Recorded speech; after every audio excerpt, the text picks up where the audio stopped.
মন সতেজ করার জন্য চাপ্রেমীরা প্রতিদিন ছুটে আসছেন বড়লেখা উত্তর চৌমুহনী পয়েন্টে বাবুলের চাতে চুমুক দিতে। দূর দূরান্ত থেকে চাপ্রেমীরা আসছেন প্রতিদিন সন্ধ্যা থেকে রাত অবধি পর্যন্ত। সকাল থেকে শুরু হওয়ার বাবুলের চায়ের দোকান রাত 12টা-1টা পর্যন্ত চলে বড়লেখা উত্তর চৌমুহনী পয়েন্টে।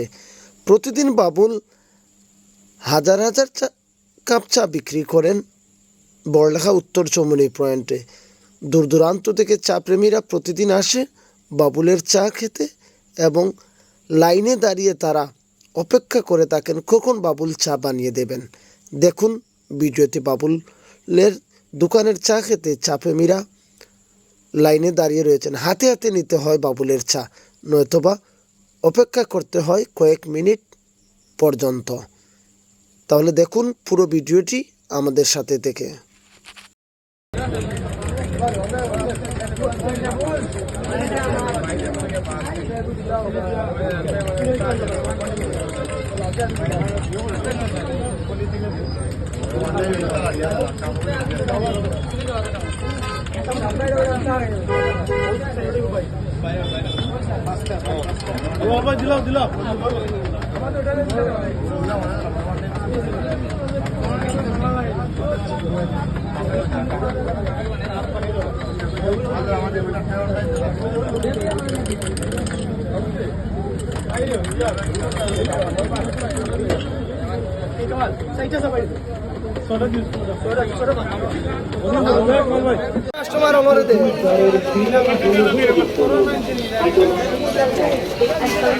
বাবুলোর চার দোকানো সিরিয়াল ধরা লাগে, সিরিয়াল বড়লেখা উত্তর চৌমুহনার বাবুলোর চার দোকানো সিরিয়াল ধরিয়া চা কাস্টমার হলে নেওয়া লাগে।